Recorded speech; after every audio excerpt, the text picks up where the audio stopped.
जितने आपके सॉल्वेंट हैं वही आपका मोल फ्रैक्शन होगा, जितने आपके सॉल्यूट इस पर्टिकुलर सॉल्यूशन में डिसॉल्व हैं। ठीक, अगर इसमें सॉल्यूट डिसॉल्व बिल्कुल भी नहीं है कि जितना हमने अमाउंट सॉल्यूट का डाला सारा सारा प्रेसिपिटेट हो गया है, तो उस केस में आपका मोल फ्रैक्शन डिफाइन नहीं होगा। डिफाइन नहीं होगा इन द सेंस का मतलब मोल फ्रैक्शन ऑफ सॉल्वेंट सीधा 1 के बराबर आ जाएगा कि मतलब सिर्फ और सिर्फ सॉल्वेंट प्रेजेंट है।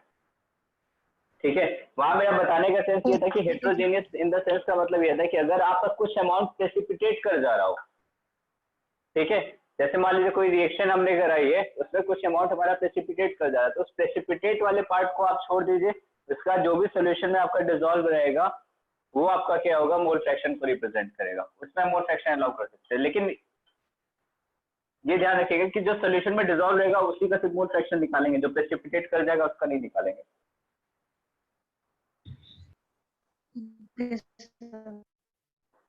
ठीक है,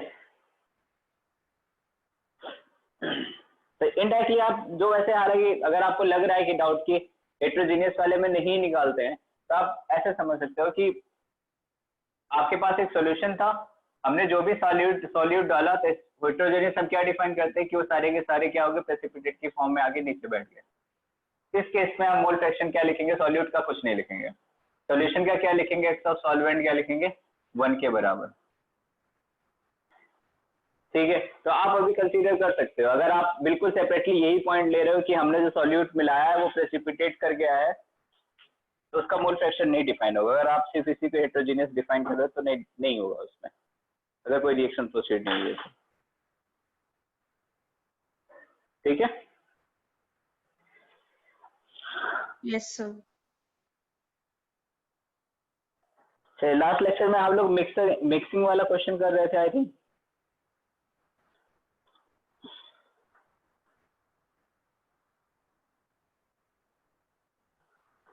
सर मोलरिटी ऑफ आयंस पढ़ रही थी। हाँ, मिक्सिंग में केस 3 हम पढ़ रहे थे, जिसमें सिंगल आयन वाला हमें पढ़ना था, एग्जांपल स्टार्ट करना था उसका। Yes sir.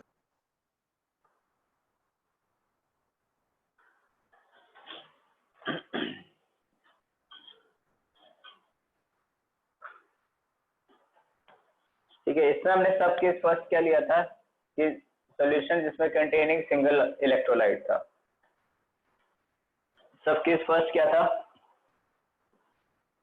Solution containing single electrolyte.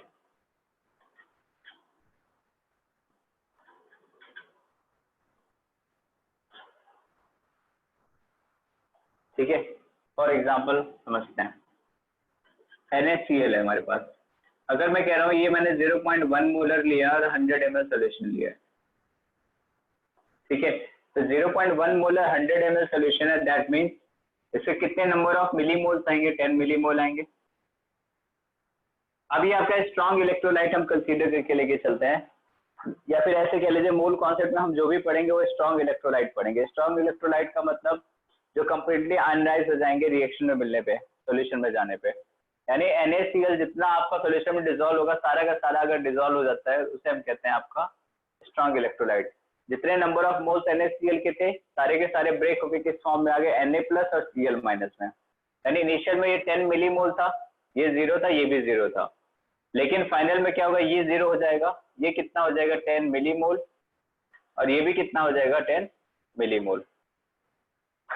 ठीक है, दैट मीन्स अगर आपसे कोई पूछता है कंसेंट्रेशन ऑफ Cl-, तो एक चीज आप ध्यान रखिएगा, जब भी कंसेंट्रेशन पूछी जाती है उसको रिप्रेजेंट ऐसे किया जाता है। अब आप लोग मोलरिटी के बारे में जान चुके हो काफी कुछ, ठीक, जब भी कंसेंट्रेशन की बात की जाएगी उसको रिप्रेजेंट ऐसे बड़े ब्रैकेट से किया जाता है, स्क्वायर ब्रैकेट से। तो कंसेंट्रेशन ऑफ Cl- का मतलब ये, हमने टोटल कंसेंट्रेशन के 7 टर्म पढ़े हैं, लेकिन अगर जब तक कहा नहीं जाएगा तब तक बाकी टर्म यूज नहीं करना है। तो इन जनरल अगर हमसे कहा जाता है concentration of Cl-, that means हमसे मोलरिटी की बात कर रहा हो।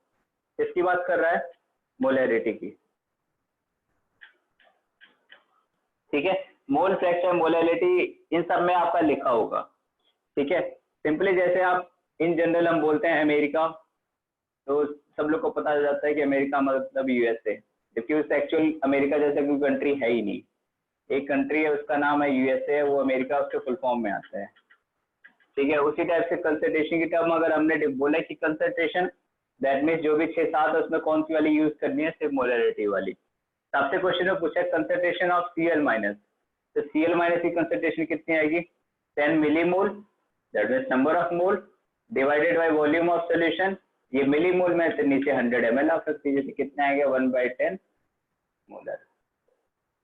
ठीक है। किसी बच्चे ने आई थिंक आप ही क्लास में लास्ट लेक्चर में शायद डाउट पूछा रह गया कि सॉल्ट की कंसंट्रेशन क्या लिखें, तो बेटा आप लिख सकते हो, देखो NaCl का कंसंट्रेशन यहाँ पे दिया हुआ है। ठीक है। तो सॉल्ट अगर मान लो हमसे क्वेश्चन ये कर देता है कि NaOH है प्लस HCl, रिएक्शन हो कि क्या बना NaCl बना प्लस H2O बना। ये हमने लिए 0.1 molar 100 ml, 0.2 molar 100 ml, reaction करा दी। ये कितना बनेगा 0.1 100, ये आपका लिमिटिंग रिएजेंट है, ये आपका एक्सेस रिएजेंट है। 10 में से ये 20 है, ये कितना बचा रह जाएगा 10 मिलीमोल, और ये कितना फॉर्म हो जाएगा 10 मिलीमोल। तब अगर हमसे पूछा जाए कि इस सॉल्यूशन की कंसंट्रेशन क्या हुई, तो जब तक हमसे मेंशन नहीं किया जाएगा तब तक हम सॉल्ट की कंसंट्रेशन के बारे में बात नहीं करेंगे। हम किसके बारे में बात करेंगे, सिर्फ एसिड या बेस की कंसंट्रेशन के बारे में बात करेंगे। ठीक है। तो ये हमसे क्या कहा हुआ कि 100 ml 0.1 मोलर NaOH मिलाया, 100 ml 0.2 मोलर HCl मिलाया। अब फाइनल सॉल्यूशन की कंसंट्रेशन क्या है, तो एसिड रहेगा तो एसिडिक सॉल्यूशन होगा, उसके अकॉर्डिंग कंसंट्रेशन लिखेंगे। बेस ज्यादा रहेगा तो बेसिक सॉल्यूशन होगा, उसके अकॉर्डिंग कंसंट्रेशन लिखेंगे। लेकिन आपको अगर क्वेश्चन में मेंशन कर दिया कि सॉल्ट की कंसंट्रेशन बतानी है, तो NaCl की कंसंट्रेशन आप क्या लिखोगे, कितने नंबर ऑफ मोल फॉर्म हुआ है 10 millimole, divided by total volume कितना है 100 ml इसका, 100 इसका टोटल कितना हो गया 200 ml, यानी कितना आया 1/20 मोलर। ठीक है। अब सॉल्ट की कंसंट्रेशन में Cl माइनस की कंसंट्रेशन हमें कितनी मिली 1/10, यानी क्या है आपका 0.1 मोलर। सिमिलरली अगर आप ऐसे लिखेंगे Na प्लस की कंसंट्रेशन, तो बेटा वो कितनी आएगी, ब्रेक होने के बाद कितना फॉर्म हुआ है 10 मिलीमोल डिवाइड बाय 100 ml, कितना है 1/10, दैट इज 0.1 मोलर। ठीक है। 0.1 मोलर आया। अब चलिए यहाँ तक नोट कर लीजिए, फिर एक चीज रिलेट करता हूँ।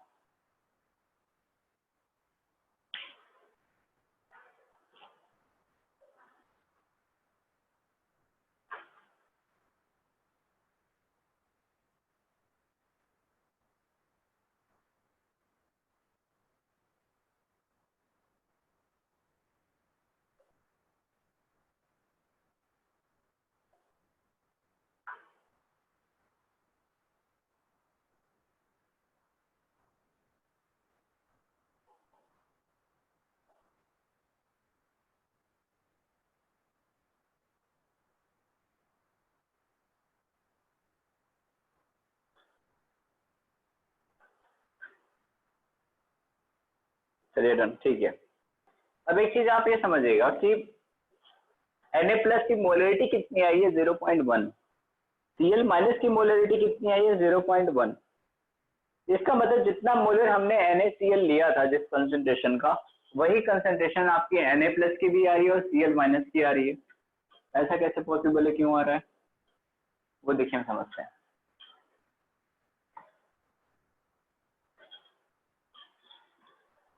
देखिए मोलरिटी का फॉर्मूला क्या होता है, number of moles upon volume. अगर मैंने वॉल्यूम कांस्टेंट रखा, ठीक है, that means molarity directly proportional किसके हो जाएगा, नंबर ऑफ मोल्स के। ठीक है। तो जितने नंबर ऑफ मोल्स बदलेंगे उतनी इसकी मोलरिटी बदलेगी। दैट मीन्स 0.1 मोलर NaCl हमने कितना लिया 100 ml। अब इसमें तो कोई चेंज हो नहीं रहा है, दैट मीन्स वॉल्यूम कांस्टेंट हो गया। ठीक है। तो volume directly molarity directly proportional किसके हो गई N के। तो ये अगर हमारे पास 0.1 मोलर है तो ये 1 मोल से कितना बनता है 1 मोल, यानी इसकी भी कंसंट्रेशन क्या आएगी 0.1 मोलर। इसके 1 मोल से ये कितना बनता है 1 मोल, यानी इसकी भी कंसंट्रेशन क्या आएगी 0.1 मोल।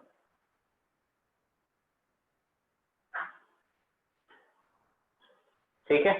चलिए एक और एग्जांपल लेता हूं, उसको समझते हैं। BaCl2 2 मोलर 50 ml, इसको डिसॉल्व किया है। आपको इसमें Cl माइनस की आपको कंसंट्रेशन बतानी है।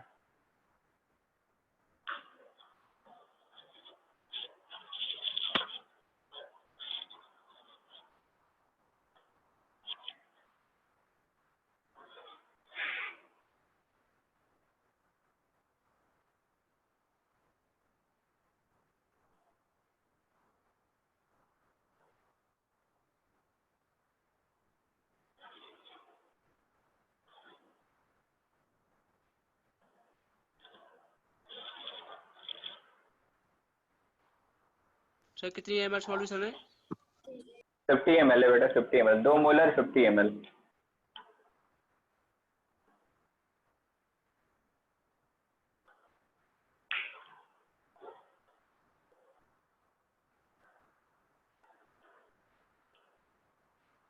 ठीक है, आंसर आएगा 4 मोलर। ठीक है, दोनों मेथड से आप कर सकते हैं। देखिए हमारे पास वॉल्यूम क्या हो गया, कांस्टेंट हो गया, इसको ब्रेक कीजिए, Ba+2 + 2Cl माइनस। तो वॉल्यूम अगर कांस्टेंट हो गया, मोलरिटी फिर उसके मोल्स के अकॉर्डिंग वेरी करेगी। 2 मोलर ये था, इसके अकॉर्डिंग 1 से 1 फॉर्म हुआ, यानी ये कितना फॉर्म होगा, 2 मोलर फॉर्म होगा, और इसके 1 से कितना फॉर्म होता है, 2 फॉर्म होता है, यानी इसके कितना मोलर फॉर्म होगा, 4 मोलर। अब बिल्कुल बेसिक अप्रोच करना है तो आप इसको पहले मोल्स में ब्रेक कीजिए, देन आप Cl माइनस की कंसंट्रेशन निकालिए।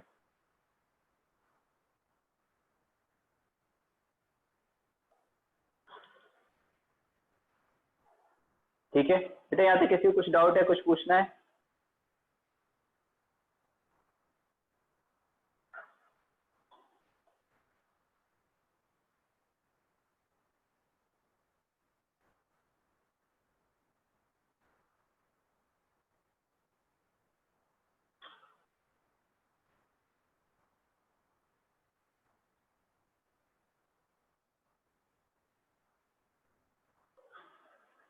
चलिए किसी कुछ तो पूछना, ठीक है। अब हम सबके सेकंड लेते हैं।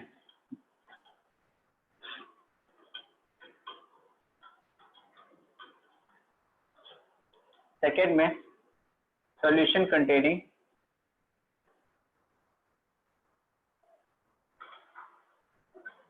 To electrolyte.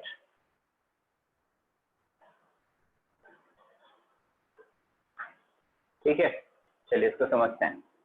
हमारे पास एक सॉल्यूशन में BaCl2 है, 1 मोलर 100 ml। ठीक है, दूसरा हमने मिक्सअप किया है NaCl 2 मोलर 50 ml।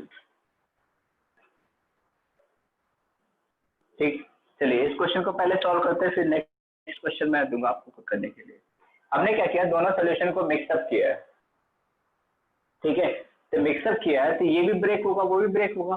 ये किस फॉर्म में ब्रेक होगा, Ba+2 N+2Cl माइनस में। ये किस में ब्रेक होगा, Na++Cl माइनस में। अब कोई अगर आपसे पूछता है कंसंट्रेशन ऑफ Cl माइनस किसके बराबर आएगा, तो एक गड़बड़ मत कर देना कि 1 मोलर यहाँ से टूट के गया 2 मोलर, 2 मोलर यहाँ से टूट के गया 2 मोलर, तो टोटल आंसर 4 मोलर हो जाएगा। ये मत कीजिएगा। जब ऐसे मिक्सिंग वाले होंगे तो आप अपने बेसिक पे लौट आइएगा कि बेसिक मेथड क्या है, इसके नंबर ऑफ मोल्स। इसके टोटल नंबर ऑफ मोल्स कितने हैं, 100 मिलीमोल है। 100 मिलीमोल से ये कितना फॉर्म होगा, ये भी 100 फॉर्म होगा, और 100 मिलीमोल से ये कितना फॉर्म होगा, 200 मिलीमोल फॉर्म होगा।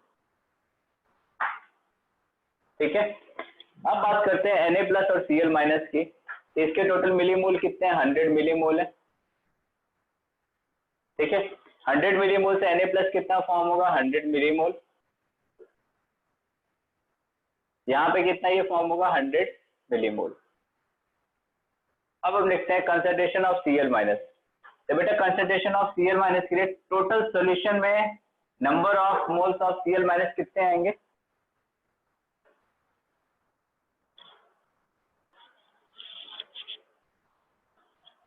सॉल्यूशन में total number of 300 millimole. Volume कितना है आपका, तो 100 इसका लिया है, 50 इसका लिया है, यानी कितना हुआ टोटल 150। तो आंसर क्या है आपका, 2 मोलर।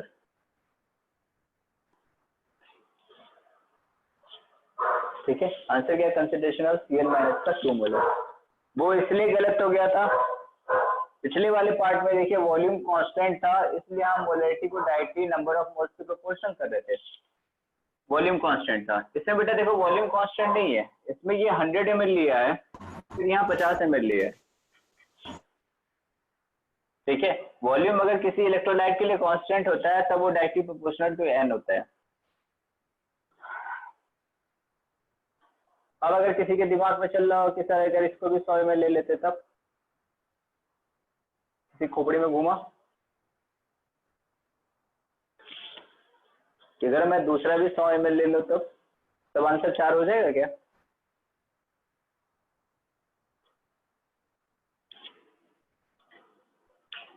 चलिए आप में से कोई बताइए, अगर मैं NaCl की कंसेंट्रेशन 2 मोलर गिवन है और उसको मैं 50 ml की जगह 100 ml कर दूं, तो वॉल्यूम तो दोनों में कांस्टेंट होगा, तो क्या मोलरिटी आपकी Cl माइनस की 4 आएगी?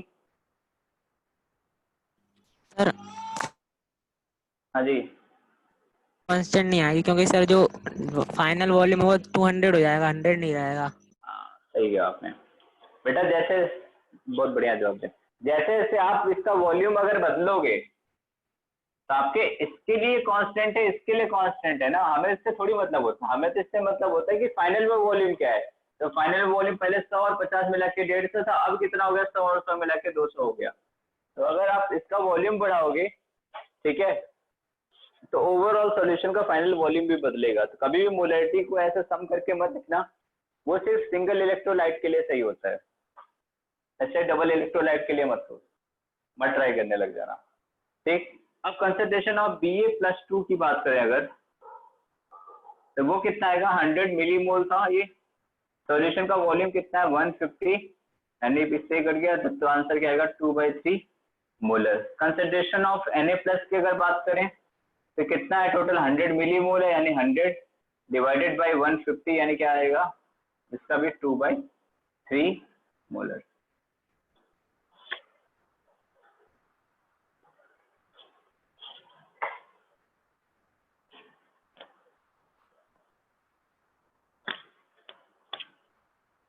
सर हाँ जी, सर अगर ये जो हमारे आयोनिक कंपाउंड हैं ये एक दूसरे से रिएक्ट कर जाएं, डबल डिस्प्लेसमेंट रिएक्शन हो जाए, तो फिर हम एक्सिस रिएजेंट के हिसाब से कॉन्सेंट्रेशन निकालेंगे।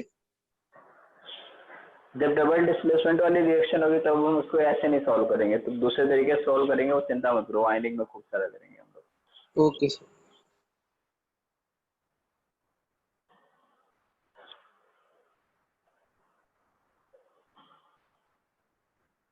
चलिए नोट कर लिया सबने, नेक्स्ट क्वेश्चन दो मैं।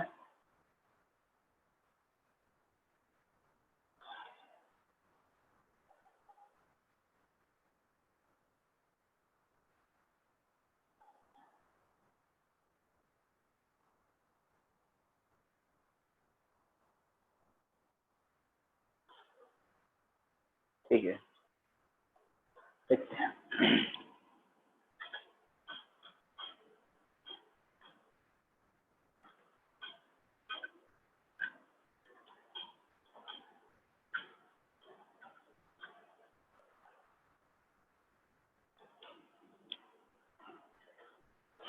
एक रिएक्शन है H2SO4,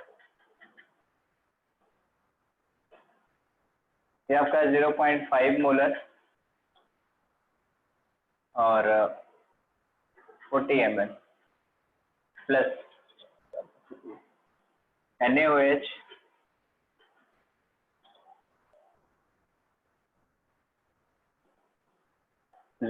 .2 मोलर एंड 60 ml। आपको बता रहे हैं क्या हुआ? Is it H2SO4 हाँ, written? H2SO4, yes. ठीक है, आपको बताना है इसमें concentration of H+ in solution.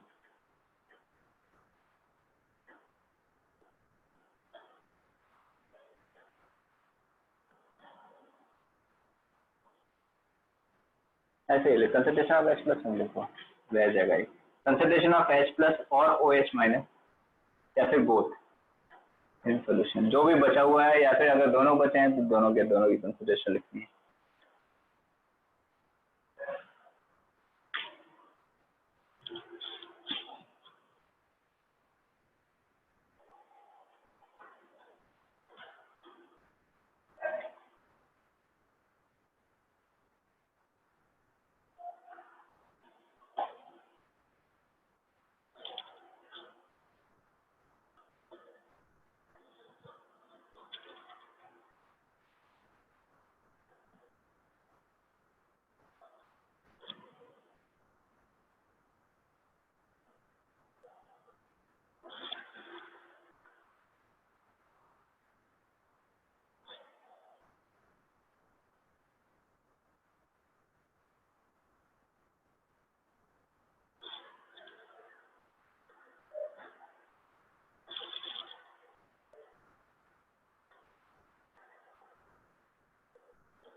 चलिए, एक तो बच्चों का आया।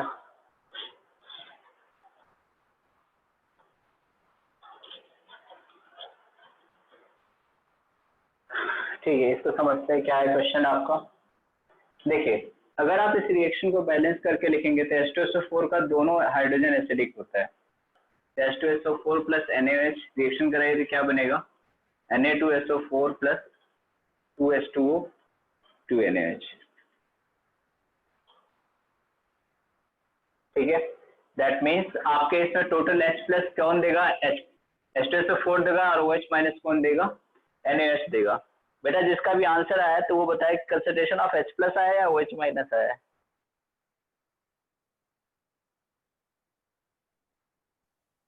H plus. सर वो OH माइनस।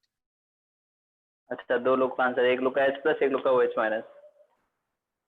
चलिए देखते हैं। ठीक है, अब इसके 40 और ये 0.5 है, यानी कितना हुआ टोटल? ये 5 के 20 यानी 20 मिलीमोल्स हो गए। ये कितना हुआ? 60 इंटू 0.2 12 मिलीमोल हो गए। बेटा दोनों में से लिमिटिंग रिएजेंट कौन है इस रिएक्शन के लिए? NaOH। NaOH। That means concentration में OH माइनस नहीं आएगा, H प्लस आएगा। ये हमारा लिमिटिंग रिएजेंट है, यानी इसको हमें 0 के बराबर करना है। ठीक है, अब हमसे ये नहीं पूछा है कि प्रोडक्ट कितना फॉर्म हुआ है, हमें सबसे ये पूछा है कि कंसंट्रेशन ऑफ H प्लस क्या है। तो अगर मैं कंसंट्रेशन ऑफ H2SO4 निकाल लूं तो हमारा काम हो जाएगा। तो अगर इसके 12 मिलीमोल रिएक्ट कर रहे हैं, तो इसके 12 मिलीमोल के लिए ये कितना अमाउंट रिक्वायर्ड होगा?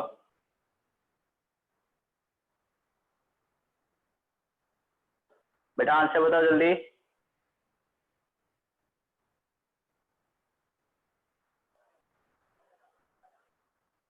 सिक्स। ठीक है, दैट मीन्स इसमें से कितना खर्च होगा? वो 20 माइनस 6, बच कितना गया होगा? 14 मिलीमोल हमारे पास क्या मिला हमको? H2SO4। ठीक है, अब देखिए बेटा, एक H2SO4 से कितने H प्लस हमें मिलेंगे? 2। हमसे पूछा गया है कंसंट्रेशन ऑफ H प्लस पूछा है, तो एक H2SO4 से कितने मिल रहे हैं हमें? 2H प्लस मिल रहे हैं। ठीक है, तो 14 मिलीमोल से हमें टोटल कितने मिलेंगे? 20 मिलीमोल ऑफ, आप ऐसे लिख लो, तो 14 मिलीमोल H2SO4 से हमें कितने मिलेंगे? 28 मिलीमोल ऑफ H प्लस। थोड़ा बड़ा लिख देता हूँ, छोटा लिखा गया। 28 मिलीमोल ऑफ H प्लस। ठीक है, यानी हमें H प्लस की क्या पता चल गया? मिलीमोल पता चल गया। अब बात आती है कंसंट्रेशन की। तो that means concentration of H plus किसके बराबर आएगा? जितना आपके मिलीमोल्स है, टोटल मिलीमोल्स कितने हैं? 28 20। ठीक है, 28 मिलीमोल अपॉन सॉल्यूशन का वॉल्यूम कितना है? 60 और 40 मिला के 100। यानी आंसर क्या आएगा? कंसंट्रेशन ऑफ H प्लस किसके बराबर आएगा? 0.28 मोलर।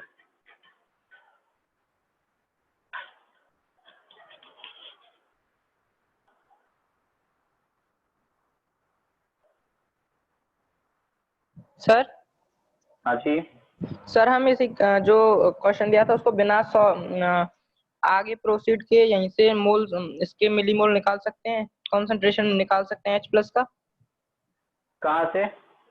सर जैसे H2SO4 हमें मोल पता है और ml पता है, जैसे हमने BaCl पिछले वाले क्वेश्चन में किया था, तो हमें पता है H2SO4 2H प्लस और SO4 2 नेगेटिव में ब्रेक होगा। हाँ, तो सर हमें इससे H प्लस के 40 मोल आ जाएंगे, और 40 और 60 100 40 अपॉन 100 इस टाइप से। आप कर सकते हैं। आप कह रहे हैं ये H2SO4 प्लस 2NH की जगह हम सीधा 2H plus plus OH minus लिख के सॉल्व कर दें? Yes sir. हाँ कर सकते हैं, बिल्कुल कर सकते हो। सर पर ऐसे आंसर नहीं आ रहा। अच्छा नहीं आ रहा है, मैं करके सर दिखाता हूँ आएगा। 0.2 OH नेगेटिव का आ रहा है क्या आ रहा है? सर, ऐसे OH नेगेटिव का 0.2 आ रहा है। अच्छा जैसे वो बता रहे हैं, मैं करके दिखाता हूँ। ये नोट कर लिया सबने?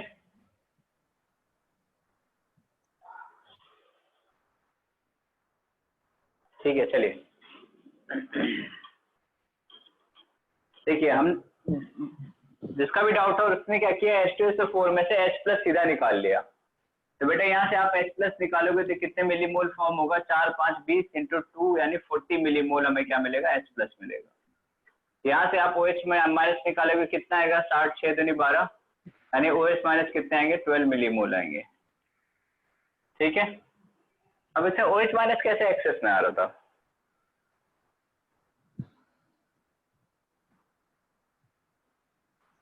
बेटा जिसका डाउट था बताओ, इसमें OH माइनस कैसे एक्सेस में आ रहा था? सर मैंने H+ निकाला था, फिर वो H+ का आंसर नहीं आया, फिर मैंने OH- का निकाला। ठीक है, अब क्लियर समझ में आया क्या लिखा है मैंने, कैसे लिखा है? Yes sir. ठीक है, अब इसे आप सब्ट्रैक्ट कर, सिंपल ये रिएक्शन क्या मिला के बना दिए, H2O, तो 40 में से 12 रिएक्ट कर गया, ये कितना बच गया 28, ये कितना बच गया 0, यानी H+ के मिलीमोल कितने मिल गया हमें, 28 मिलीमोल अपॉन वॉल्यूम कितना हमको दे रखा है 100 ml, आंसर क्या आएगा 0.28 मोल। किसका पूछा था कंसंट्रेशन ऑफ? सर मैंने डायरेक्ट कर दिया था उसको, मतलब 40 मिलीमोल को डायरेक्ट 100 से डिवाइड कर दिया था दोनों से उसको। चलिए ठीक है, नेक्स्ट क्वेश्चन लिखें।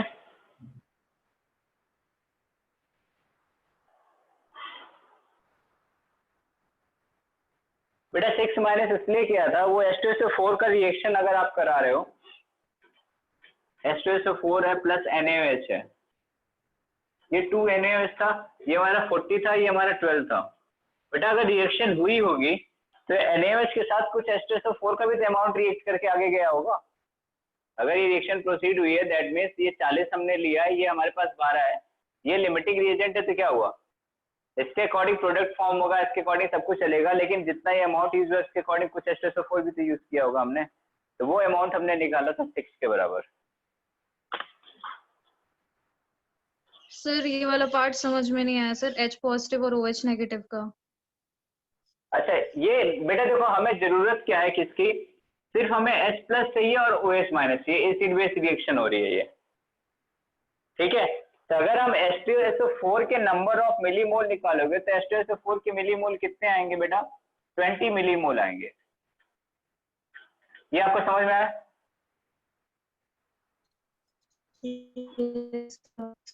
ठीक है, अब एक H2SO4 से कितने H+ मिल रहे हैं टोटल, 2, यानी 20 मिलीमोल से कितने H+ मिलेंगे, 40 मिलीमोल के बराबर H+ मिलेंगे। तो मैंने सीधा ये लिख लिया 40 मिलीमोल क्या मिला है हमें, H+ मिला है। NaOH माइनस से अगर OH माइनस सिर्फ अकेले निकालोगे तो एक NaOH से कितने OH माइनस मिल रहे हैं, सिर्फ एक, यानी 0.2 मोल 60 ml से कितना मिलेगा, 12 मिलीमोल, हमने 12 मिलीमोल लिख लिया और एक छोटी सी रिएक्शन लिख ली H+ और OH माइनस की।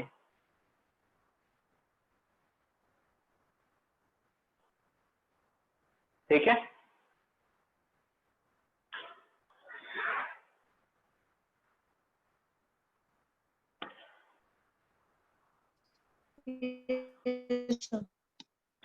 चलिए नेक्स्ट क्वेश्चन लिखते हैं।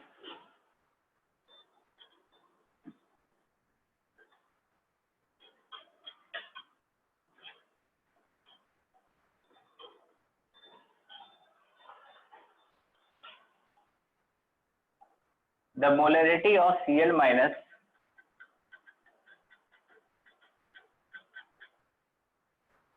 in an aqueous solution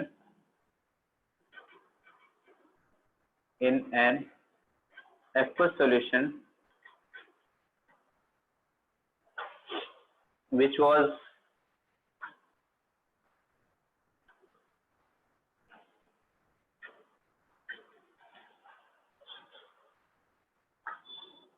weight by volume percent is 5.85 NaCl, 22.2% CaCl2,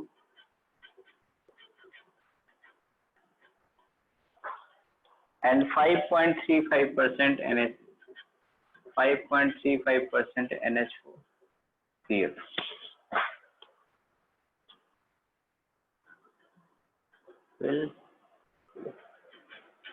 आपको कंसंट्रेशन ऑफ Cl माइनस निकालना है। एक एक्वस सोल्यूशन आपको गिवन है जिसमें 5.85% NaCl है, 22.5% लगभग CaCl2 है, 5.35% NH4Cl है। वेट बाय वॉल्यूम परसेंटेज आपको गिवन है, ठीक है। मैं सबका मॉलिक्यूलर वेट गिवन कर देता हूँ, 23 और 35 टोटल आएगा 58, 40 और 71, 111। CaCl2 का मॉलिक्यूलर वेट 111 और 17 18 और ये आएगा 53.5। तो का मॉलिक्यूलर वेट आपको गिवन है। इसका आंसर बताइए क्या आएगा।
तो 6 मोलर आंसर, ठीक है। और बाकी लोग का क्या आ रहा है।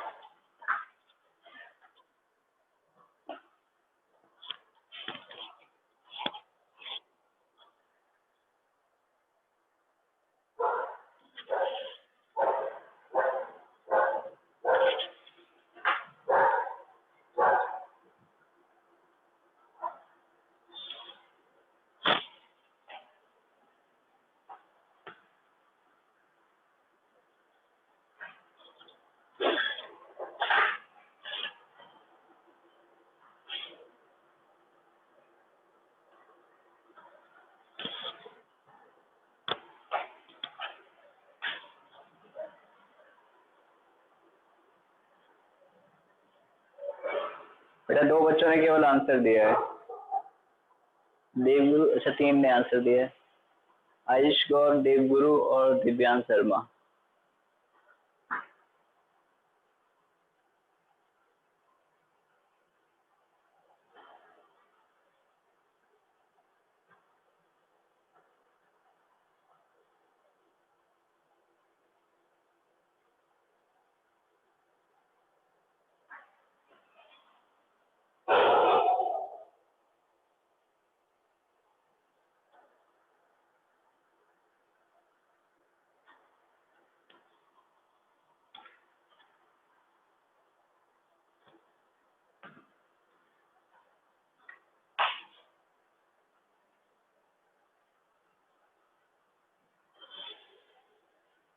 चलिए अंकित कुमार,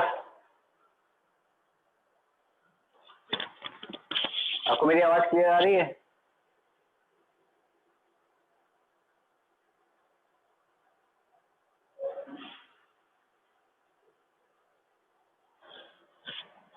चलिए अंकुश अग्रवाल, अच्छा मैसेज आया। बताइए आप अंकित कुमार, आप ये बताइए वेट बाय वॉल्यूम का मोलरिटी की टर्म में फॉर्मूला क्या होता है।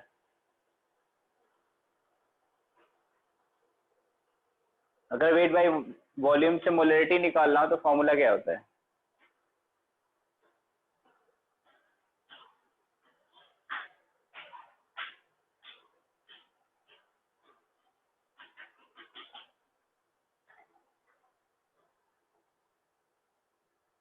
नहीं पता।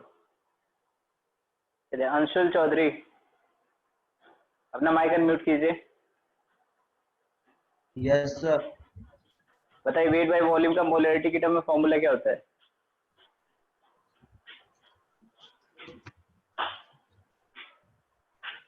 सर याद नहीं।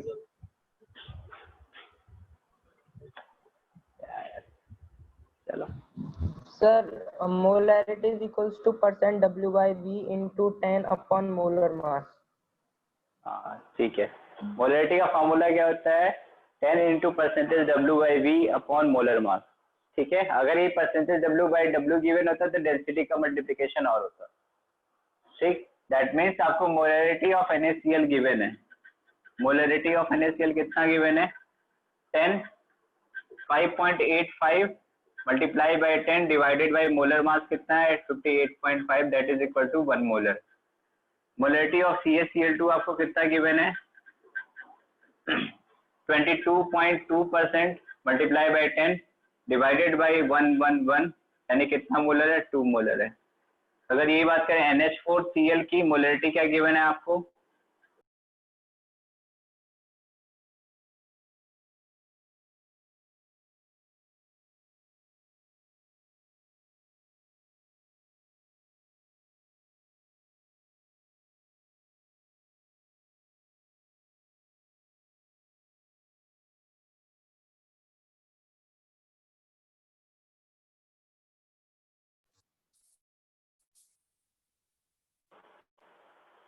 ठीक है, इसको सॉल्व करेंगे तो कितना आएगा?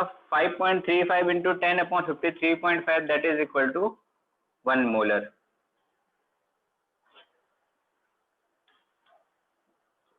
ठीक है, अब एक चीज आपको यहाँ समझने वाली बात है, ये सारे के सारे क्या है?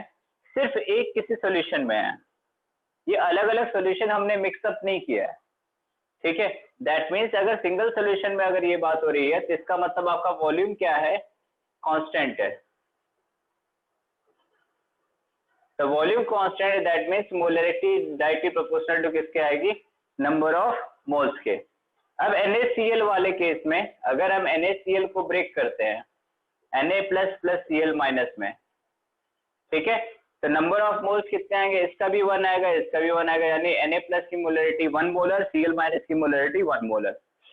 अगर हम CaCl2 की बात करते हैं तो Ca प्लस 2 कितना हमारे पास? 2 मोलर, और Cl माइनस हमारे पास कितना आएगा? 2 मोलर, सॉरी 4 मोलर, क्योंकि ब्रेक होने के बाद ये कितना बना रहा है? 2Cl minus. अगर हम बात करते हैं NH4Cl की, इसको भी ब्रेक करोगे किस में जाएगा? NH4 प्लस कितना आएगा? 1 मोलर प्लस Cl माइनस, ये भी कितना आएगा? 1 मोलर। आपसे जो पूछा वो निकाल लो, इसका 1, इस 4 और एक ही, टोटल कितना आ गया? Concentration of Cl minus equal to 6 molar.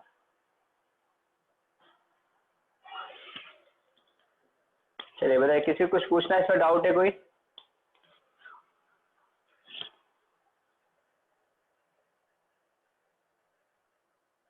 Sir हाँ जी, मैं थोड़ा अलग किया था सर।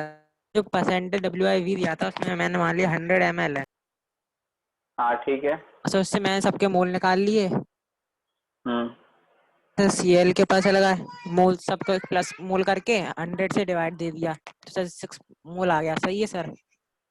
हाँ बेटा सही है। आप 100 ml कंसीडर कर लिया ना, तो आपने तो एक वॉल्यूम कंसीडर कर लिया, उसके अकॉर्डिंग आपने वेट मान लिया NaCl के, तो ये 0.1 मोल है, वो 0.2 मोल है, वो 0.1 मोल है। आपको मोल पता चल गया, वॉल्यूम से डिवाइड कर दिया, आंसर आ गया। ठीक है, सही है। चलिए नेक्स्ट क्वेश्चन करते हैं। किसी और को कोई डाउट है इस मेथड में? कहीं बेटा अगर नहीं समझ में आ रहा है कि कब हम मोलरिटी को सीधा रिलेट कर रहे हैं, कब मोल को रिलेट कर रहे हैं, तो बेटा पूछ लो। 2 स्टेप अलग अलग हैं लेकिन चीजें आसान है। ठीक है, अगर आपको ये नहीं समझ में आ रहा है कि कब हम ब्रेक करके मोलरिटी में ले रहे हैं, कब हम ब्रेक करने के बाद मिलीमोल्स और वॉल्यूम से डिवाइड कर रहे हैं मोलरिटी निकालने के लिए, तो इस पॉइंट में अगर किसी को डाउट है तो पूछ सकता है।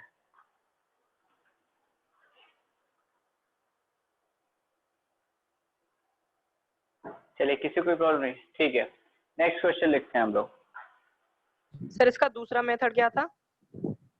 बेटा उसने कि बच्चे ने ये किया था कि इसको 100 ml कंसीडर कर लिया था, ठीक है। डेफिनेशन पे गया था कि परसेंटेज W/V का मतलब होता है कि 100 ml में कितने ग्राम आपका प्रेजेंट है। अगर 100 ml कंसीडर करो तो 5.8 ग्राम NaCl, 22.2% CaCl, 22.2% 2 ग्राम CaCl2 और 5.3 ग्राम NH4Cl। तो इनके नंबर ऑफ मोल्स भी निकाल लो। वॉल्यूम आपको 100 ml आपने माना ही था। Okay sir. ठीक है, चलिए नेक्स्ट क्वेश्चन करते हैं।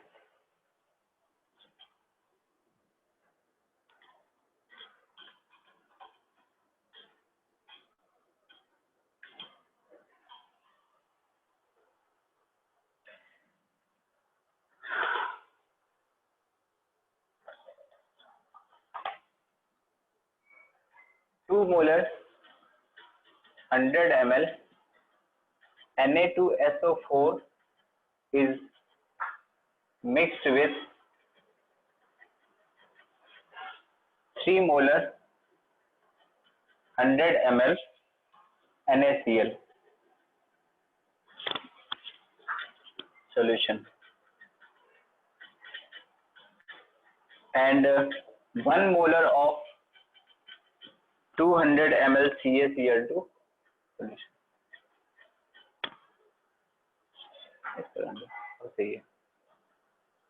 Then the ratio of concentration of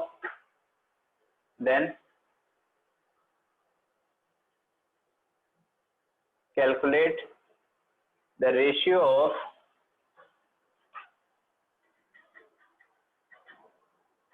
concentration of cation and anion.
Hello.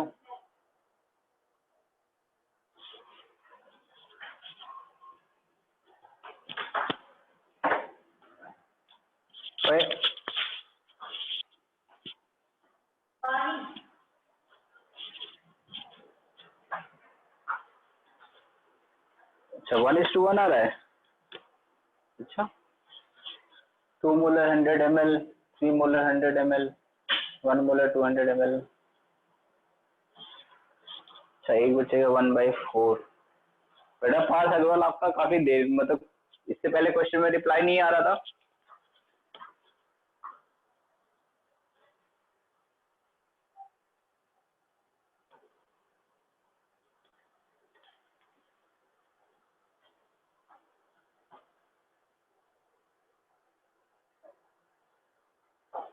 ज्यादातर लोग का आंसर आया 1:1।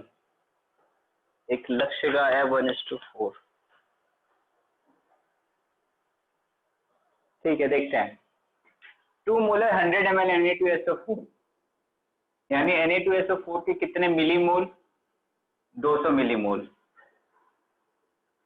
ठीक है, दैट मीन्स कटायन कितना है? 2Na plus and SO4 2 minus, यानी कितने आए टोटल? यहाँ से 200 की जगह 400 मिलीमोल इसके आए हैं और 200 मिलीमोल एनायन के आए यहाँ से। ठीक है, पहला पॉइंट हो गया। दूसरे की बात करें अगर NaCl, Na plus plus Cl minus कितना है 300 है। 300 को ब्रेक करोगे कितने में जाएगा 300 ये और 300 दूसरा वाला, ठीक है। 300 मिलीमोल आपका ये है और 300 मिलीमोल आपका सेकंड वाला है। अब बात करते हैं CaCl2 को, CaCl2 यानी Ca प्लस 2 माइनस CaCl2 कितने मिलीमोल है 200 मिलीमोल है, ठीक है। तो 200 मिलीमोल को आप ब्रेक करोगे तो टोटल कैटायन ये कितना होगा 200 मिलीमोल और Cl माइनस कितना होगा टोटल 400 मिलीमोल, ठीक है। दैट मीन्स अगर हम कंसंट्रेशन ऑफ कैटायन की मिलीमोल की बात करें, कंसंट्रेशन की नहीं कैटायन के मिलीमोल्स की बात अगर करें तो टोटल कैटायन कितना है 400, यहाँ से है 400, 3 700 और 2 900 मिलीमोल, यानी कंसंट्रेशन ऑफ कैटायन अगर देखें तो क्या आएगा 900 मिलीमोल डिवाइडेड बाई वॉल्यूम कितना है 100, 200 और टोटल 400। NaL के अगर आप मिलीमोल कैलकुलेट करोगे कितने आएंगे 3 2 5 4 900, ठीक है। That means concentration of anion लिखोगे तो कितना आएगा 900 डिवाइडेड बाई 400, यानी रेशियो क्या आएगा आपका 1:1 concentration of cation to concentration of anion. Most of सारे बच्चों का लगभग सही आया था, काफी बच्चों का।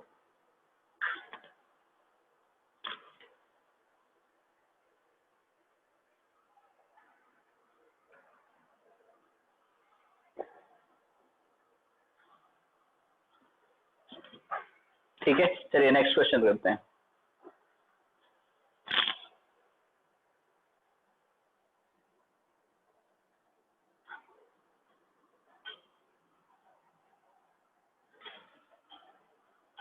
सॉरी मैंने बिना पूछे मिटा दिया, नोट कर लिया था ना सबने,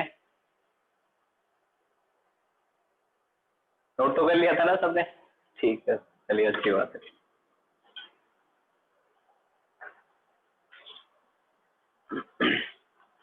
नेक्स्ट क्वेश्चन एक और लिखते हैं।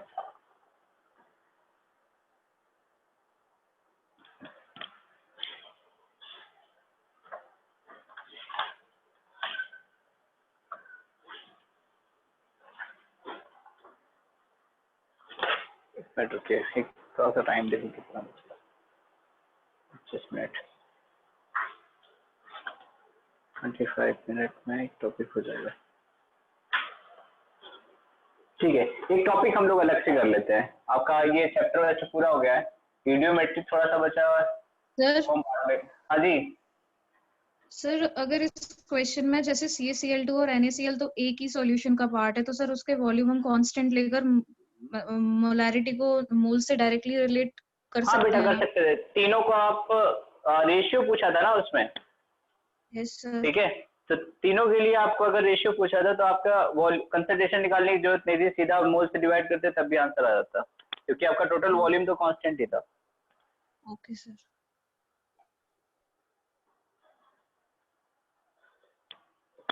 चलिए नेक्स्ट आपका टॉपिक है मिक्सचर एनालिसिस। इसमें एक लाइन लिखिएगा। सर हाँ जी जैसे आपने बताया 2 इलेक्ट्रोलाइट के लिए है, तो ऐसे सर 3 इलेक्ट्रोलाइट भी हो किसी में तो ऐसे ही कर सकते हैं ना? बेटा ये क्वेश्चन था आपका 3 इलेक्ट्रोलाइट ही तो था, जो मैंने अभी क्वेश्चन दिया था वो 3 इलेक्ट्रोलाइट ही तो थे अलग अलग। कितने भी नंबर ऑफ इलेक्ट्रोलाइट है सबके लिए अब सही हो जाएगा। सर चलिए लिखिए, all alkali metal carbonates are, all alkali metal carbonates are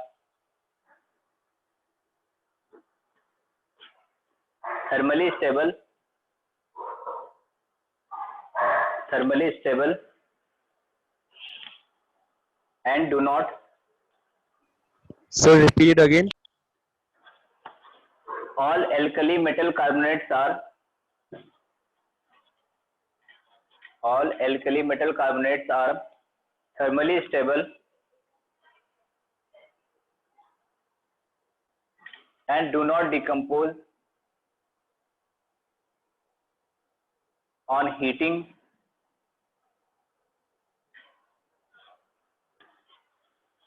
except lithium carbonate.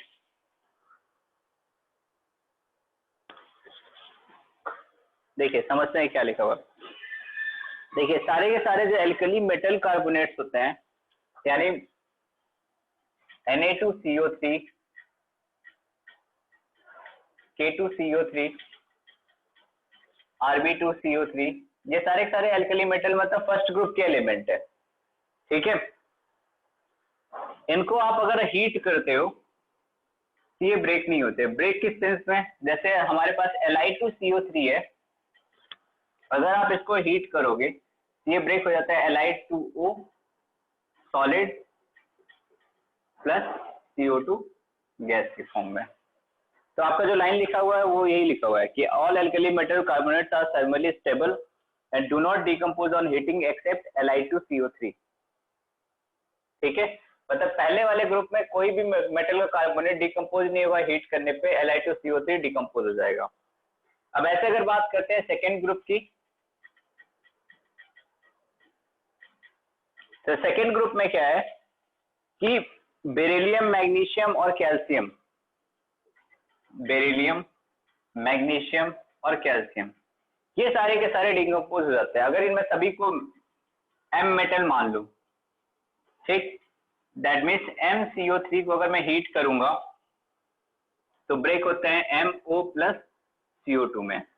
अगर आपको ऐसे नहीं समझ में आया तो ऐसे समझो, अगर MgCO3 है हमारे पास मैग्नीशियम कार्बोनेट, अगर मैं इसको हीट करता हूं तो कंपाउंड क्या बनेगा, MgO सॉलिड, ये भी सॉलिड होता है, प्लस CO2 गैस इसमें से रिलीज होगी। क्या कर रहे हैं हम, सिर्फ हीट कर रहे हैं, बाकी कुछ नहीं, ठीक है।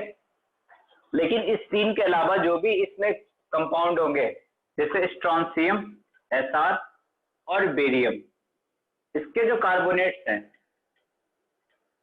वो स्टेबल होते हैं, मतलब उनको हीट करोगे तो वो ब्रेक नहीं होंगे। तो पहले वाले ग्रुप में सबसे ऊपर वाला और दूसरे वाले ग्रुप में नीचे से दो, ये अपने कैरेक्टर का उल्टा काम करते हैं। पहले ग्रुप में सबसे ऊपर वाला और नीचे दूसरे ग्रुप में नीचे से दो, ये दोनों के दोनों अपने ग्रुप के बिहेवियर का उल्टा बिहेव करते हैं। कैसे करते हैं समझिए। मैंने क्या कहा कि जो फर्स्ट ग्रुप के एलिमेंट है वो हीट करने पे ब्रेक नहीं होते, तो पहले ग्रुप का पहला वाला अपने ग्रुप का उल्टा बिहेव करेगा, मतलब वो ब्रेक होगा। अब मैंने सेकेंड ग्रुप क्या कहा कि ये ग्रुप जो है वो मेटल कार्बोनेट इनके हीट करने पे ब्रेक होते हैं, तो लास्ट वाले दो कहेंगे कि मैं हम ब्रेक नहीं होने वाला है। दैट मीन्स ये अपने ग्रुप का उल्टा बिहेव करते हैं, ठीक है। इसी टाइप से बाइकार्बोनेट्स होते हैं, ठीक है। बाइकार्बोनेट की रिएक्शन थोड़ी अलग होती है। बाइकार्बोनेट का मतलब NaHCO3, इसको हम कहते हैं सोडियम बाइकार्बोनेट, जिसमें HCO3 प्रेजेंट रहता है, इसको हम कहते हैं बाइकार्बोनेट। तो बाइकार्बोनेट को अगर हीट करते हैं, ठीक है, तो ये फॉर्मेशन क्या करता है, अपने ही सॉल्ट बनाता है बढ़िया वाला, यानी Na2CO3 बना लेता है, एक हाइड्रोजन निकालकर Na2CO3 बना देता है, और क्या बनाता है, CO2 गैस रिलीज करता है, साथ में H2O और बनाता है। इसको क्या किया हमने, हीट किया, ठीक है। दैट मीन्स आपका कोई भी बाइकार्बोनेट रहे, कैल्शियम के साथ भी होता है ये, तो कोई भी आपका बाइकार्बोनेट अगर रहता है उसको हीट करते हैं अगर, तो अपने ग्रुप का वो सबसे अच्छा वाला सॉल्ट बनाएगा, मतलब अपने ग्रुप का वो मेटल कार्बोनेट बनाएगा, साथ में CO2 रिलीज करेगा और H2O रिलीज करेगा। अगर आपने टेम्परेचर डाउन कर दिया तो लिक्विड में हो जाएगा, अदरवाइज गैस फॉर्म में रिलीज करेगा।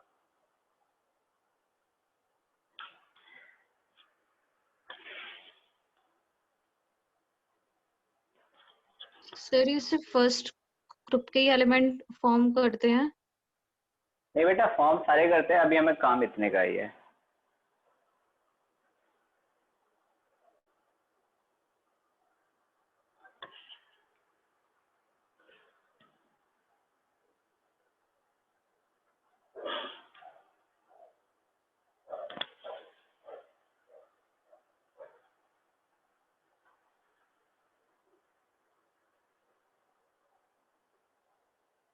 चलिए नोट कर लिया सबने, आगे चलें।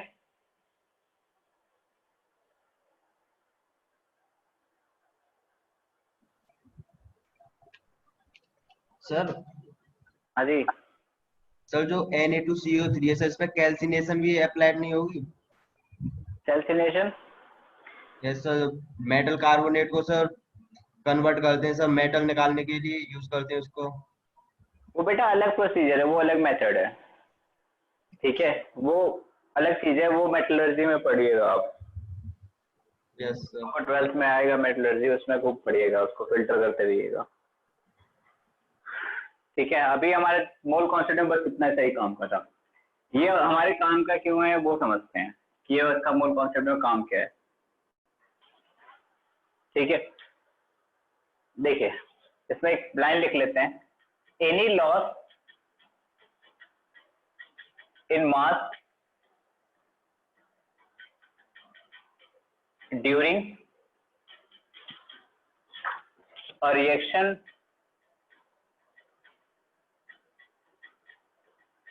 is basically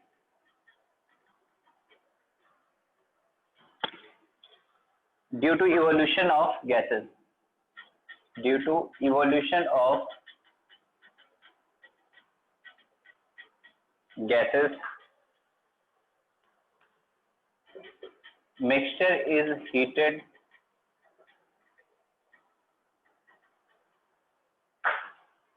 at constant mass, ठीक है। तो जो मैंने ये लाइन लिखा है इसका शॉर्ट में ये भी लाइन लिखा, आपको क्वेश्चन में मिल सकता है।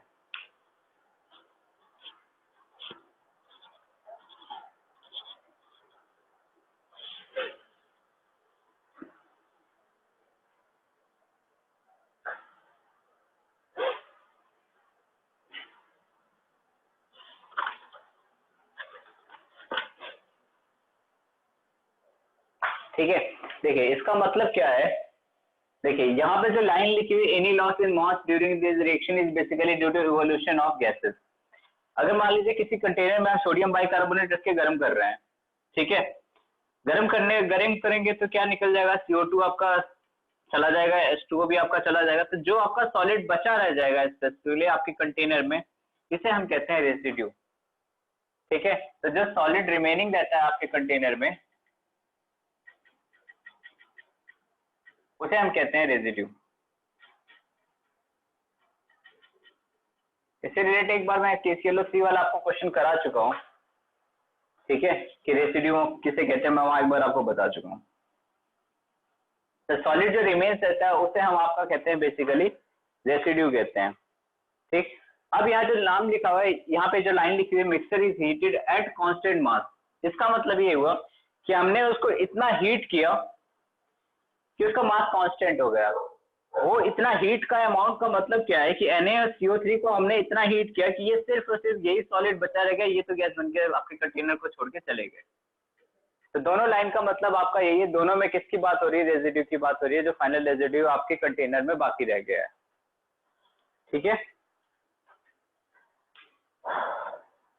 अब जैसे एक क्वेश्चन अगर आपको देता है, mixture is heated at constant mass का एक और बार मीनिंग बता दीजिए।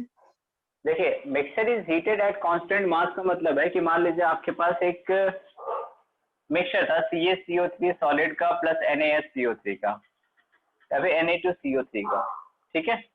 हमने कहा इसको इतना हीट किया कि इसमें सिर्फ कंटेनर में सिर्फ एक मास कांस्टेंट मास हो। कब तक हीट किया, कांस्टेंट मास आने तक। तो बेटा CaCO3 को अगर हीट करोगे तो CaO सॉलिड प्लस CO2 में जाएगा, ये CO2 वाला गैस आपका उड़ गया तो आपका कुछ नहीं बचा। अब ये CaO सॉलिड और Na2CO3, अब Na2CO3 तो ब्रेक होता नहीं हीट करने पे, ये दोनों आपके कंटेनर में आप बचे रहेंगे, आप कितना भी गर्म क्यों ना कर लो। तो इसे कहते हैं mixture is heated at constant mass, ठीक है। अब आप हीट करोगे तो आपका मास चेंज नहीं होगा, मास बदल क्यों रहा था, मास बदलने का मतलब ये था कि जो आपका गैस फॉर्म है वो आपका कंटेनर छोड़ करके बाहर भागता है। मतलब ये जो रिएक्शन हमने कराई है ये ओपन कंटेनर में कराई है, क्लोज कंटेनर में नहीं कराई है।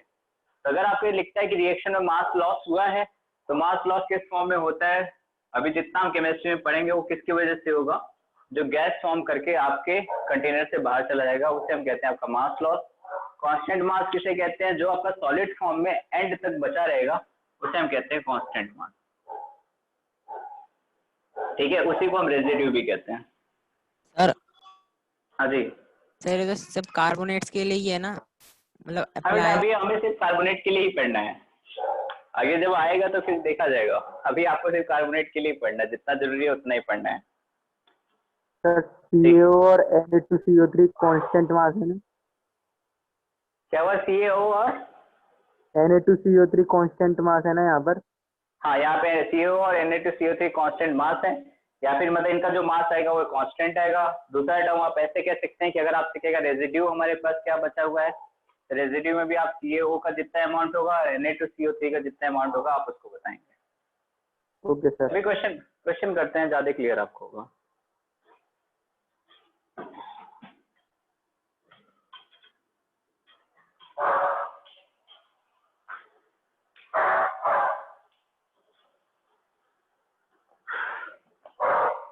Gram sample of MgCO3 and Na2CO3 was heated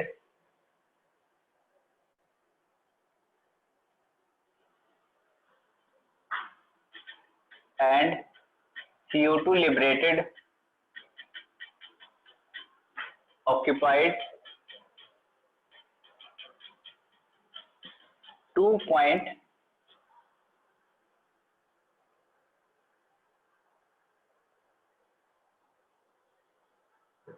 ठीक है 2.436 litre volume at 1 atm and 300 Kelvin. What is the percentage composition of mixture by mass? आप लोग एक बार क्वेश्चन को ठीक से पढ़ लीजिए, फिर मैं इस क्वेश्चन को सॉल्व करवाता हूँ।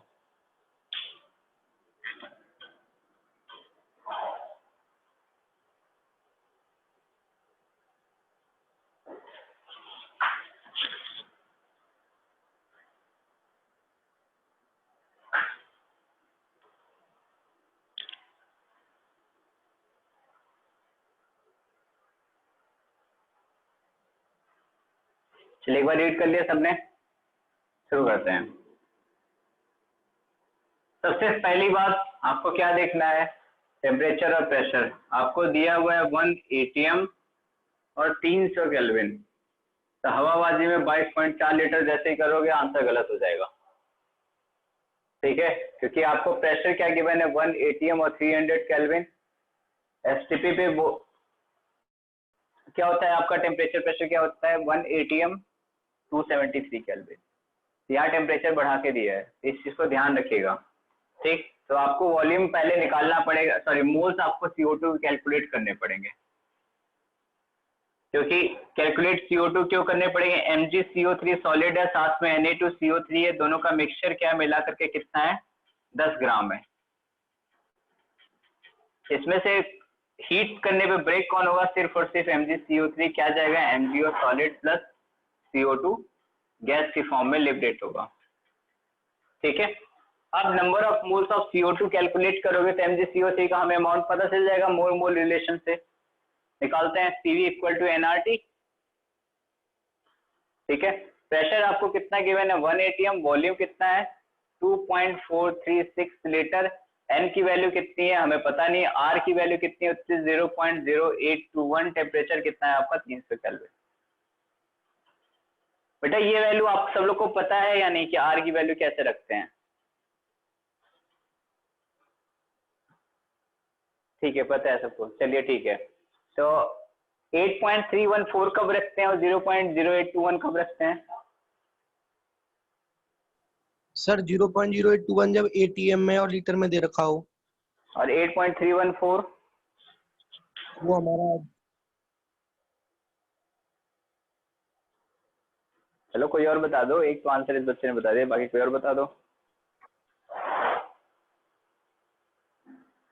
8.314 तब रखते हैं जब प्रेशर आपका पास्कल में गिवन हो, वॉल्यूम आपका मीटर क्यूब में गिवन हो, तब हम 8.314 रखते हैं। यानी एमकेएस में जब आपको एसआई यूनिट में दिया होगा तब हम 8.314 रखते हैं। तो 1 ATM इक्वल टू 10⁵ पास्कल, या फिर ऐसे लिख लीजिए 1.01 इंटू 10⁵ पास्कल, और 1 metre cube equal to 10⁻³ litre. ठीक है, चलिए अब इसको सॉल्व करेंगे तो ये आएगा n की वैल्यू आपकी यहाँ से आएगी 0.1 मोल। कैसे आएगी? 0.08 से मल्टीप्लाई कीजिए, तो ये देखिए 2.436 तो लिखा हुआ है, 300 से मल्टीप्लाई करेंगे अगर तो। ठीक है, तो number of moles of CO2 कितना आया आपका? 0.1 मोल आया। अब स्टार्ट हो जाए लगाना आपका। अब जो मिक्सर वाला नियम कानून था खत्म हो गया। खत्म क्यों हो गया कि Na2CO3 से तो CO2 आया नहीं होगा। How do you take the value of, बेटा बताया तो अब ये जो R की वैल्यू होती है वो प्रेशर और वॉल्यूम की गिवन यूनिट पे डिपेंड करती है, वो गैसियस कांस्टेंट है। अगर प्रेशर आपका पास्कल में है, वॉल्यूम आपका मीटर क्यूब में है, तो R की वैल्यू लेंगे 8.314। अगर प्रेशर की वैल्यू आपको ATM में दे रखी है, वॉल्यूम आपको लीटर में दे रखा है, तो R की वैल्यू लेंगे 0.0821। ठीक है, अब यूनिट क्या चलती है वो हम गैसेस स्टेट में डिस्कस करेंगे। एक और CGS में आता है।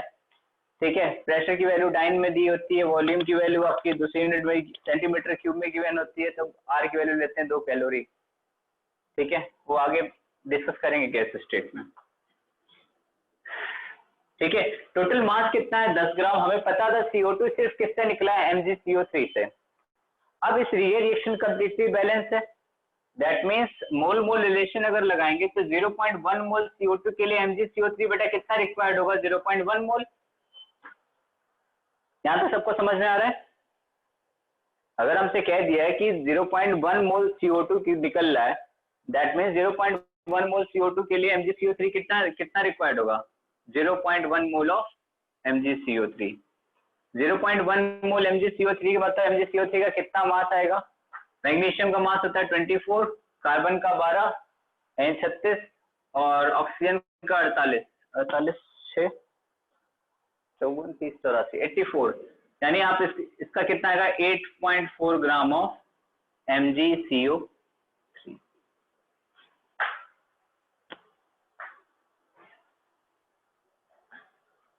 ठीक है, आपसे क्वेश्चन क्या पूछा है? What is the percentage composition of mixture by mass?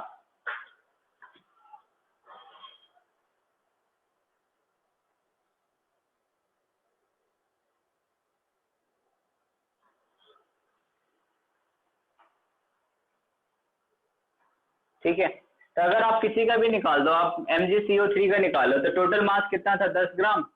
तो 8.4 ग्राम आपका क्या है? MgCO3 है, मल्टीप्लाई बाय 100। तो percentage by mass of MgCO3 अगर आप लिखोगे तो कितना आएगा? 84%।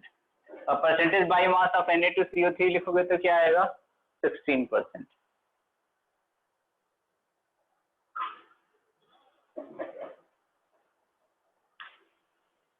सर हम यहाँ पर Na2CO3 को इसलिए बैलेंस नहीं कर रहे कि रिएक्शन का पार्ट नहीं है। हाँ बिल्कुल, आपका सिर्फ रिएक्शन में वही गया है, सिर्फ मैग्नीशियम वाला ही गया है। Na2CO3 तो आपको फालतू पड़ा हुआ है डब्बे में, इसलिए हम Na2CO3 के साथ उसको बैलेंस नहीं कर रहे हैं।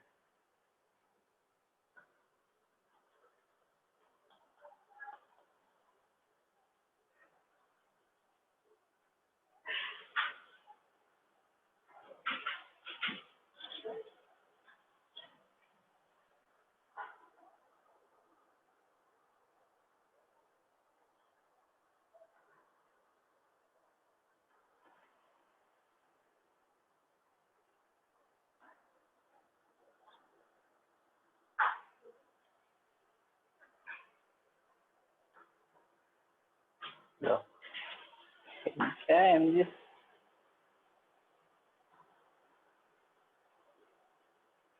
MgCO3 के परसेंट बेटा निकाल लो आप, Na2CO3 का निकाल लो, मैं मना थोड़ी कर रहा हूँ। ठीक है, आप Na2CO3 का परसेंट बाई मास निकाल लो, 16%, वो आ जाएगा। मैंने लिखने के तुरंत बाद बोला था कि परसेंटेज बाई MgCO3 आप लिखोगे मास तो 84%, परसेंटेज मास ऑफ Na2CO3 लिखोगे तो आपको आएगा वो 16%।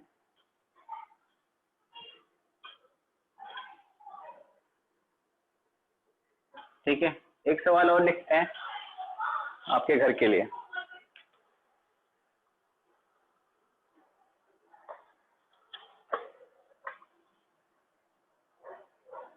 Determine the percentage composition of a mixture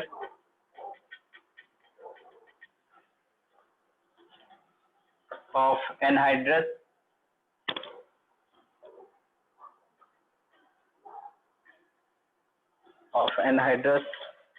Na2CO3 and NaHCO3 from the following data.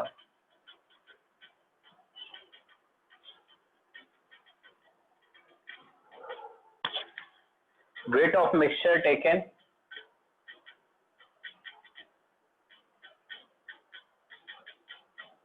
weight of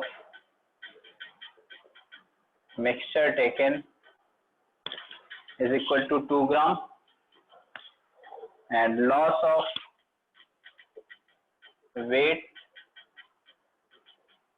on heating is equal to 0.11 gram.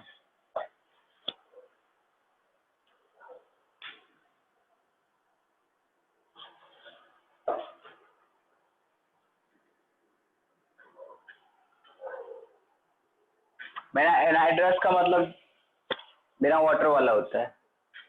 ठीक है, मतलब हमने कुछ पानी नहीं मिला रखा है, प्योर फॉर्म में।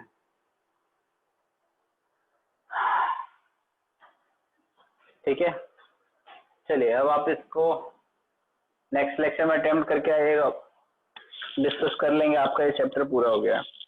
इसमें हम कुछ चीजें नहीं पढ़े वो मैं बता दे रहा हूँ। नॉर्मेलिटी हमने नहीं पढ़ा है, नंबर ऑफ इक्विवेलेंट नहीं पढ़ा है, volume strength of hydrogen peroxide नहीं पढ़ा है, वो सब हम लोग रेडॉक्स में पढ़ेंगे। ठीक है, क्योंकि बिना ऑक्सीडेशन स्टेट कॉन्सेप्ट के वो आपको समझ में नहीं आएगा। तो रेडॉक्स में वो सब चीजें हम पढ़ेंगे, उसी में थोड़ा बहुत टाइट्रेशन की टर्म पढ़ेंगे। तो सारी चीजें वहां पढ़ेंगे। अगर आपको किसी बुक में या किसी शीट में आपको इस टाइप के क्वेश्चन मिलते हैं हाइड्रोजन पेरोक्साइड वाले या फिर नंबर ऑफ इक्विवेलेंट वाले, नॉर्मेलिटी वाले, तो आप उन्हें आराम से स्किप कर देना। जब हम रेडॉक्स पढ़ेंगे तो उसको बहुत डिटेल से हम लोग पढ़ेंगे। ठीक है, अगला चैप्टर आपका स्टार्ट होगा एटॉमिक स्ट्रक्चर। ठीक, तो आप लोग एनसीईआरटी उसमें पढ़ के आइएगा। जब भी नेक्स्ट लेक्चर स्टार्ट होगा या डिस्कशन होना होगा, मैं आपको शेड्यूल ग्रुप में मिल जाएगा। ठीक है, चलिए ओके। हाँ बेटा, एनएफसी डिस्कशन है। ठीक है, अभी देखिए उसका शायद आपका सिलेबस थोड़ा सा स्लो है, तो जैसे ही फिर शीट डिस्कशन के बाद टाइम मिलेगा मैं एनएफसी डिस्कस कर दूंगा। आप लोग अटेम्प्ट कर लीजिएगा, लेवल 1 के सारे क्वेश्चन जितने भी मैंने टॉपिक पढ़ाया वो टॉपिक वाले अटेम्प्ट कर लीजिएगा। ठीक है, मैं उसको डिस्कशन के लिए अलग से टाइम दे दूंगा। ठीक है, चलिए ओके, थैंक यू एवरीवन।